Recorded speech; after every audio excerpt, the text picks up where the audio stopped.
साथियों, आज हम संधि का पार्ट नंबर 4 देखेंगे। देखिए, हमने आपको बताया था कि जो स्वर संधि होती है इसके 5 भेद होते हैं। तो हम 4 भेद तो पढ़ चुके हैं और ये हमारा आज 5वां भेद है, ठीक? देखिए 5वां भेद हमने बताया अयादी संधि होती है। तो अयादी संधि होती क्या है? कह रहा है यदि ए, ऐ, ओ, औ का जो मेल है किसी भी अन्य स्वर से हो जाए, ठीक?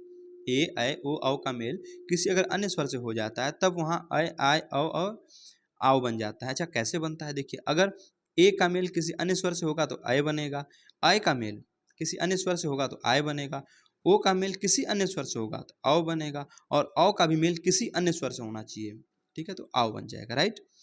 देखिए, यही कह रहा है यहाँ पे कि ए का जो मेल है किसी अन्य स्वर से हुआ तो अय बन गया, आय का मेल किसी अन्य स्वर से हुआ तो आय बन गया, ठीक है?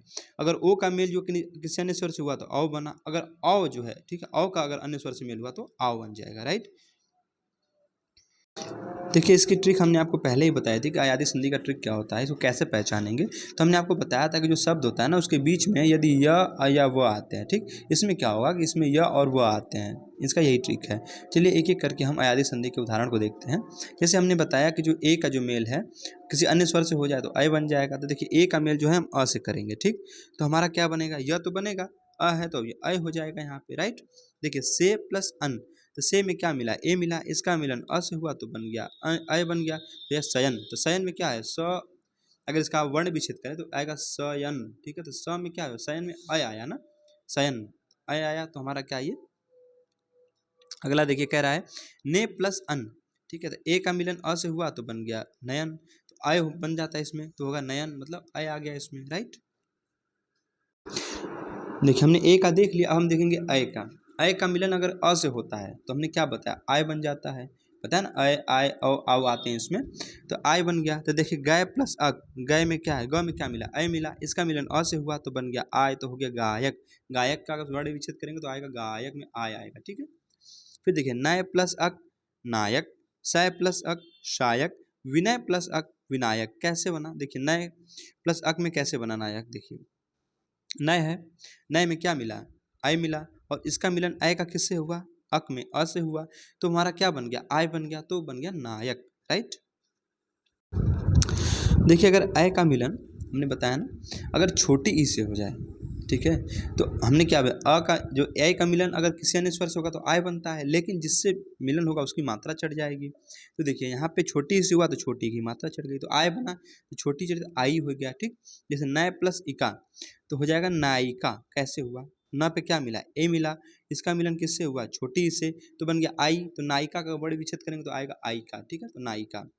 फिर गय प्लस इका, तो ग में क्या मिला? ए मिला, इसका मिलन किससे हुआ? छोटी ई से, तो बन गया आई, तो हो जाएगा गायिका। तो गाय प्लस इका बराबर गायिका, राइट? तो ये सब हमारे अयादी संधि के उदाहरण चल रहे हैं। उसी तरह से देखिए, अगर ओ का जो मिलन है, अगर ओ का मिलन अगर अ से हो जाता है तो हमारा बन जाता है औ। जैसे पो में क्या मिला आपको? ओ मिला, और अन में क्या है? अ है, तो हमने बताया ओ का अगर अ से मिलन हुआ तो अ बनेगा, तो बन जाएगा पवन, ठीक है? अगर ओ का मिलन किसी अन्य स्वर से होगा तो अ बनता है, राइट? फिर देखिए, भो प्लस अन भवन, श्रो प्लस अन श्रवण। अब देखिए, अब ओ का मिलन हम किसी अन्य स्वर में जैसे ई से कर देते हैं, तो जिससे करेंगे उसकी मात्रा चढ़ जाएगी, बस। औ तो बनेगा ही बनेगा, उस पर उसकी मात्रा चढ़ जाएगी। जैसे पो प्लस इत्र, तो पो में क्या मिला? ओ मिला, इसकी मिलन छोटी ई से हुआ तो बन गया अवि, तो हो जाएगा पवित्र। तो पो प्लस इत्र बराबर पवित्र। अच्छा, हुआ कैसे? हमने बताया ना, अगर अ का मिलन सॉरी ओ का मिलन किसी अन्य स्वर से होगा, ओ को छोड़ा के किसी अन्य स्वर से हो जाए तो हमारा अ बन जाता है, लेकिन जिस स्वर से होगा ना उस स्वर की उस पर मात्रा चढ़ जाती है, राइट?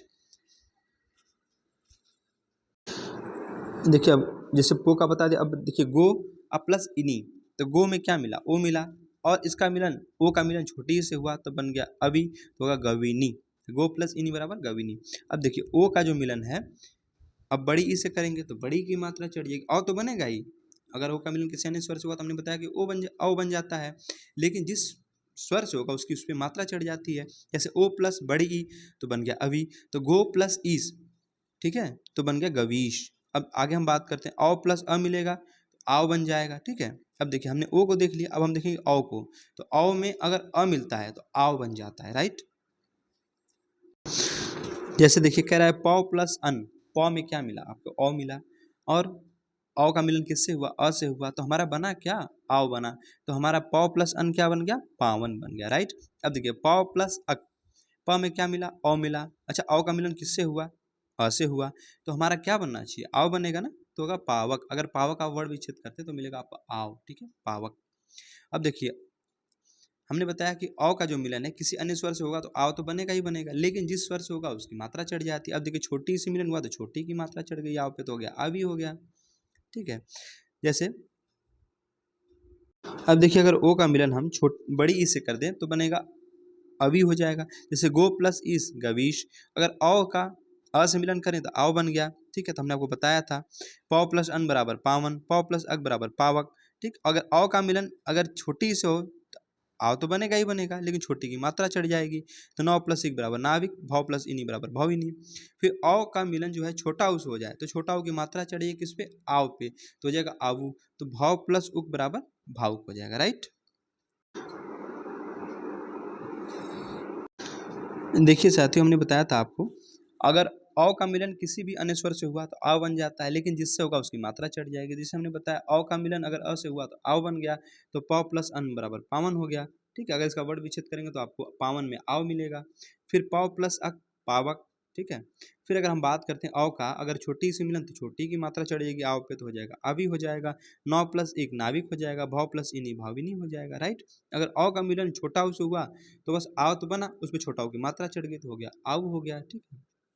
अब देखिए इसका जो एग्जाम्पल है कह रहा है भाव प्लस उक बराबर बन गया भावुक। अच्छा भाव में क्या मिला आपको? औ मिल गया और उसका मिलन छोटा उ से हुआ, तो औ का मिलन जब छोटा उ से होगा तो हमारा आउ बन जाता है, राइट। तो हमारा हो गया भावुक, राइट। अब देखिए यहाँ पे हमारा जो है स्वर संधि खत्म हो गया, हमने स्वर संधि के पांचों भेद बता दिए।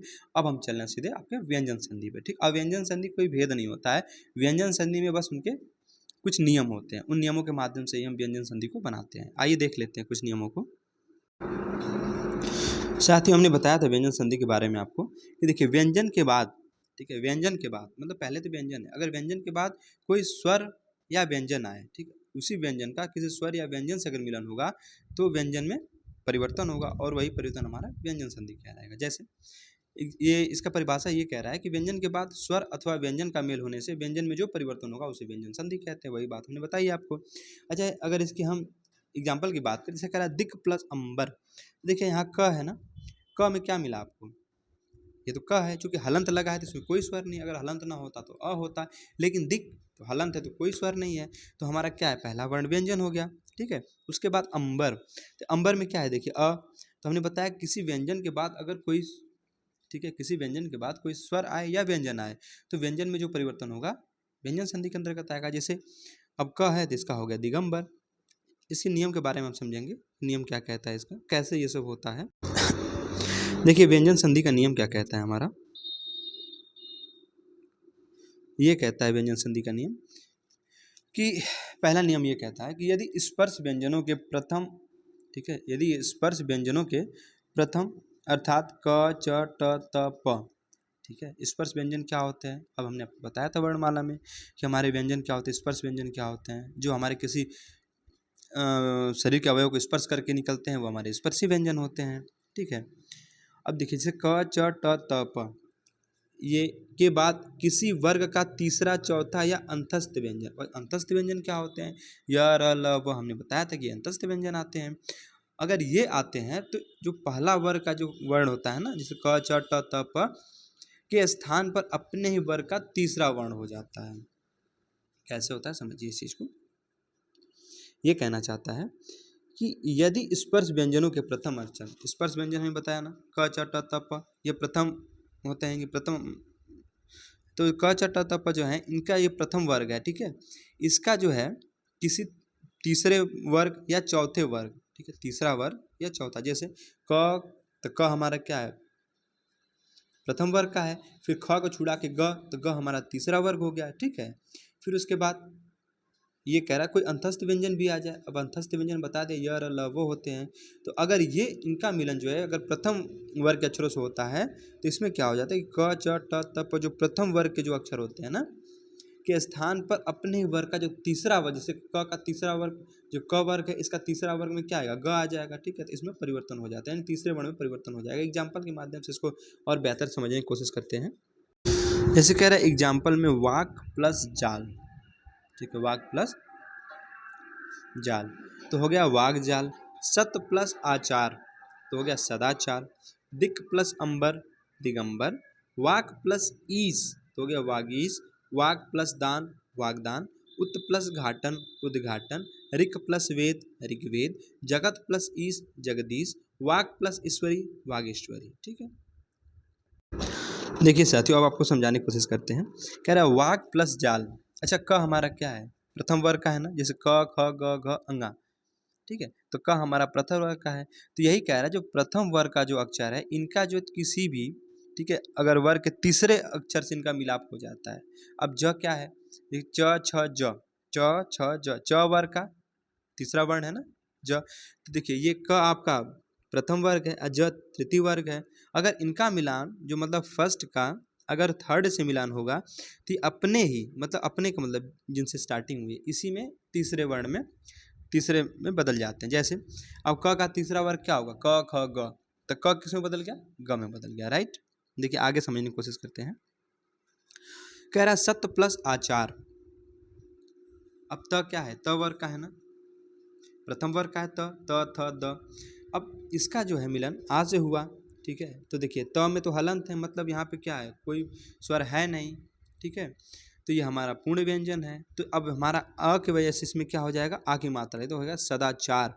अब अपने में क्या होगा, तीसरे वर्ण में बदलेगा, तो त थ द, त किस में बदलेगा, द में बदल जाएगा, राइट, त थ द यानी सदाचार हो गया। ठीक, अब दिक प्लस अंबर। देखिए क क्या है, प्रथम वर्ग का है, इसका मिलन अ से हुआ, ठीक है, तो हमारा अपने ही वर्ग के तीसरे में बदल गया ग में, ठीक है, तो हो गया दिगंबर, राइट। अब देखिए कह रहा वाक प्लस ईस, ठीक है, क क्या है, प्रथम वर्ग का है, अब इसका मिलन हुआ बड़ी ई से, अब ये अपने ही वर्ग के तीसरे वर्ण में बदल गया, यानी क ख ग में, ठीक है, तो ग हमारा क्या तीसरा वर्ण है अपने वर्ग का, तो हो गया वागीस, राइट। वैसे ही वागदान में भी है, उद्घाटन है, ऋग्वेद है। ऋग्वेद का संधि विच्छेद बहुत पूछता है, ऋग्वेद का क्या हुआ, ऋक धन वेद, कैसे कि क जो है, ठीक है, प्रथम वर्ग है और इसका मिलन किससे हुआ, व से, हमने बताया था आपको कि यार अल्लाह व इसे आ जाते हैं तो ये अपने ही वर्ग के तीसरे में बदल गया अर्थात ग में बदल गया, राइट। आगे देखिए कह रहा वाक प्लस ईश्वरी वागेश्वरी। सत प्लस गुण सदगुण। दिक प्लस भ्रम दिग्भ्रम, ठीक है। अब प्राग प्लस ऐतिहासिक तो होगा प्राग ऐतिहासिक, हिस्ट्री में आपने पढ़ा होगा प्राग ऐतिहासिक काल, ठीक है, अब वही प्राग ऐतिहासिक यहाँ पे है, तो प्राग प्लस ऐतिहासिक इसका संधि विच्छेद होगा। अच्छा वाक प्लस ईश्वरी में कैसे वागेश्वरी हुआ, देखिए क है ना, क हमने बताया आपको ये पहला वर्ग का पहला अक्षर है, ठीक है, क। उसके बाद ये हमने बताया अगर इसका मिलन बड़ी ई से हुआ तो अब ये अपने ही वर्ग के अर्थात क वाले वर्ग के ही तीसरे वर्ण में, ठीक, क ख ग, ग तीसरा वर्ण है ना, तो इसका चेंज क का किस में परिवर्तन हो जाएगा, ग में हो जाएगा, बाकी सेम वैसे ही रहेगा, ठीक है, वागीश्वरी। देखिए एक की पॉइंट है यहाँ पे, कह रहा है कि जो स्पर्श व्यंजन होते हैं, हमने बता दिया आपको स्पर्श व्यंजन क्या होते हैं, ठीक है, जो शरीर के किसी भाग को स्पर्श करके निकलते हैं स्पर्शी व्यंजन कहते हैं। तो कह रहा है स्पर्श व्यंजन का जो प्रथम अक्षर है, अब प्रथम अक्षर क्या क च ट त प होता है ना, तो स्पर्श व्यंजन का प्रथम अक्षर का मेल यदि किसी स्वर से होता है, ठीक है, जैसे वाक प्लस ईस से मिला था ना, तो वागीस हो गया था, तो ई क्या है हमारा स्वर है, तो वही कह रहा है कि यदि प्रथम अक्षर का मेल जो यदि किसी स्वर से होता है तब स्पर्श व्यंजन जो है, स्पर्श व्यंजन का प्रथम अक्षर अपने ही वर्ग के, ठीक है, तीसरे अक्षर में परिवर्तित हो जाएगा। हमने तो आपको बताया कि जैसे क है, क हमारा प्रथम वर्ग का है, तो अपना वर्ग इसका क्या है, क का वर्ग क ख ग तीसरा है, अगर क का मिलन जो है, क तो व्यंजन है हमारा, अगर हलंत वाला है तो इसका मिलन किसी स्वर से होता है तो अपने ही वर्ग के तीसरे वर्ण में पूर्ण रूप से परिवर्तित हो जाएगा, ठीक है। जैसे वाक प्लस इस, तो क क्या है हमने बता दिया आपको, प्रथम अक्षर है, ये प्रथम वर्ग का प्रथम अक्षर। अब अपने ही वर्ण के अगर इसका मिलन ई से हुआ, ई क्या हमारा स्वर है, ठीक है, तो क किस में बदलेगा, ग में बदल जाएगा, राइट। अब देखिए फिर कह रहा है स्पर्श व्यंजन जो होते हैं, अगर इनका जो है स्पर्श व्यंजन का, देखिए स्पर्श व्यंजन का अगर मेल स्वर से होता है तो पूर्ण अक्षर बन जाएगा, वो भी किस तीसरा वर्ग का पूर्ण अक्षर बनेगा। लेकिन दूसरा कह रहा है कि वही स्पर्श व्यंजन का अगर व्यंजन संधि में, तो व्यंजन का व्यंजन से भी हो सकता है और व्यंजन का स्वर से भी हो सकता है मेल, ठीक है, तो वही कह रहे स्पर्श व्यंजन का अगर व्यंजन से मेल हो जाता है तो वही अपने वर्ग के तीसरे में आधा अक्षर में परिवर्तित होगा। क्यों, क्योंकि इसमें स्वर नहीं है, और जब स्वर नहीं होता है तो आधा होता है कोई व्यंजन, बिना स्वर के हलंत वाला व्यंजन तो आधा ही होता है ना, तो ये कह रहा आधा आधे तीसरे वर्ग में परिवर्तित हो जाएगा। अच्छा, हम नियम नंबर 1 तो पढ़ चुके हैं, अब हम बात करते हैं नियम नंबर 2 की। राइट, देखिए नियम नंबर 2 क्या कहता है, यदि स्पर्श व्यंजनों के प्रथम अक्षर के आगे कोई अनुनासिक व्यंजन आए तो उसके स्थान पर उसी वर्ग का आधा पांचवा अक्षर हो जाता है। अच्छा, पांचवा अक्षर जैसे क ख ग घ अंगा, अंगा क्या हमारा पांचवा वर्ग का है, ठीक है, पांचवा वर्ड है, सॉरी पहला वर्ग का पांचवा वर्ड है। देखिए कह रहा है जो यदि स्पर्श व्यंजन के प्रथम अक्षर, तो प्रथम अक्षर क्या, क च ट त प म, ये स्पर्शी व्यंजन के प्रथम अक्षर है। ठीक, कोई अनुनासिक व्यंजन जैसे आपका म हुआ, न हुआ, ऐसे अगर आ जाता है तो ये अपने ही वर्ग, जैसे क अपने वर्ग में किस में बदल जाएगा, पांचवें अक्षर में, तो अंगा में बदल जाएगा। ठीक, आइए एग्जाम्पल के माध्यम से समझते हैं। देखिए कह रहा है नियम नंबर 2 में वाक प्लस मैं। अब हमने बताया क क्या है, प्रथम वर्ग का पहला वर्ण है, क च ट तप हमने बताया था ना प्रथम वर्ग, इसका जो किसी अनुनासिक से जैसे म से हो गया मिलन, तो ये अपने ही वर्ग के पांचवें अक्षर में बदलेगा। अच्छा, क का पांचवा वर्ग क्या होता है, क ख ग घ अंगा, अंगा हो गया तो वांग्मय। ठीक है, अब देखिए उत प्लस मत, ठीक है, देखिए उत प्लस मत, तो त है, तो क च ट त प बताया, तो त क्या है, प्रथम वर्ग का पहला वर्ण है, लेकिन इसका जो है म से मिलन हुआ तो ये अपने वर्ग के पांचवें वर्ग में मतलब वर्ण में बदल जाएगा, तो त थ द ध न, तो बन जाएगा, बदल जाएगा न में, तो हो जाएगा उत प्लस मत बराबर उन्नमत। राइट, वैसे षष्ठ प्लस मास षणमास होगा, अच प्लस नाश अन्नास हो जाएगा, अप प्लस मय अम्मय हो जाएगा, उत प्लस नयन उन्नयन हो जाएगा, जगत प्लस नाथ जगन्नाथ हो जाएगा, उत प्लस मूलन उन्मूलन हो जाएगा। अच्छा, कैसे हुआ उत प्लस मूलन, देखिए यहाँ पे जो त है हमने बताया स्पर्श व्यंजन क च ट त प, ये पहला वर्ण होता है पहला वर्ग का, तो जो त हमारा है ये पहला वर्ण है। अब ये अपने वर्ग के अगर म से इसका मिलन हुआ, ठीक है, म या न से अगर मिलन होता है तो देखिए म से मिलन हुआ तो ये अपने ही वर्ग के पांचवें अक्षर में बदलेगा, तो त का पांचवा वर्ग क्या होगा, त थ द ध न। राइट, तो यहाँ पे न बन गया तो उन्मूलन हो गया, तो उत प्लस मूलन बराबर उन्मूलन। राइट, अब देखिए हम बात करते हैं रूल नंबर 3 की। नियम नंबर 3 हमारा क्या कहता है, कह रहा है जब किसी हर्ष या दीर्घ स्वर के आगे छ आता है तो छ के पहले च बढ़ जाता है। राइट, अच्छा ये हर्ष स्वर और दीर्घ स्वर होते क्या हैं, हमने बताया हर्ष स्वर उनको कहते हैं जिनमें एक मात्रा होती है, और दीर्घ स्वर जिनमें दो मात्रा होती है। या देखिए ऐसे समझिए, हर्ष स्वर जो होते हैं हमारे एक मात्रिक तो होते ही होते हैं, ये इन्हें उनका उच्चारण करने में कम समय लगता है, और दीर्घ स्वर बड़े स्वर होते हैं इनका उच्चारण करने में ज़्यादा समय लगता है। जैसे अगर हम नियम नंबर 3 से अगर इसको बनाते हैं तो कह रहा परि प्लस छेद, तो होगा परिच्छेद। ठीक है, तो देखिए यहाँ पे क्या आया, छोटी ई आया, इसका मिलन किससे हुआ, छ से हुआ, तो बन गया आगे क्या, हमने बताया कि आगे च लग जाता है, परिच्छेद हो गया। छ तो रहेगा रहेगा लेकिन उसके आगे च लग जाएगा, यही ठीक, तो यही कह रहा है कि जब किसी हर्ष या दीर्घ स्वर, हर्ष या दीर्घ स्वर में बता ही दिया आपको के आगे, ठीक है, हर्ष स्वर के आगे, देखिए हमारा हर्ष स्वर है ना ये छोटी, इसके आगे ठीक यदि छ आता है, ठीक है, तो छ के पहले जो छ है इसके पहले क्या होगा, च लग जाता है। अब देखिए लक्ष्मी प्लस छाया, तो देखिए यहाँ पे क्या है, बड़ी, तो बड़ी ई हमारा किस में आएगा, दीर्घ स्वर आएगा, तो हमने बताया हर्ष या दीर्घ कोई भी होना चाहिए स्वर, तो दीर्घ स्वर इसके आगे क्या आ गया, छ आ गया, तो इससे पहले क्या, छ से पहले क्या लग जाएगा, च लग जाएगा, तो हो गया लक्ष्मी छाया। ठीक, आ प्लस छादन बराबर आच्छादन, देखिए आ में क्या हमारा, आ क्या है हमारा दीर्घ स्वर है। ठीक, इसके बाद दीर्घ स्वर के जस्ट बाद क्या आ गया, छ आ गया, तो हमने बताया कि जब इसका हम बनाएंगे संधि तो इसमें क्या होगा, आगे छ के आगे च लग जाता है, वो भी कैसा, आधा च होता है, ध्यान रखिएगा, तो हो जाएगा आच्छादन। ठीक है, फिर देखिए है वी प्लस छेद, वी में क्या है, छोटी ई, अब छोटी ई हमारे क्या है भाई, हर्ष स्वर है, दीर्घ स्वर तो है नहीं क्योंकि बड़ी ई दीर्घ स्वर हो जाएगी, तो छोटी ई क्या है, हर्ष स्वर है, तो वी में क्या है, छोटी ई। अब छोटी ई का मिलन किससे हुआ, छ से हुआ, तो जो हमारा विच्छेद बने ना, तो इसमें आधा च लग जाएगा, क्यों, क्योंकि हमने बताया था ना कि छ से पहले जैसे कोई हर्ष दीर्घ स्वर आता है उसके अगर आगे छ आता है तो छ से पहले च लग जाएगा। ठीक, तो होगा स्व प्लस छंद, तो व में क्या मिला, अ मिला, अ कैसा हमारा हर्ष स्वर है, अ का मिलन किससे हुआ, अ का मिलन हुआ आपका छ से, तो जब छ से अ का मिलन हुआ तो हमारा आधा च लग जाएगा छ के आगे, तो हो गया स्वच्छंद, तो स्व प्लस छंद बराबर स्वच्छंद। राइट,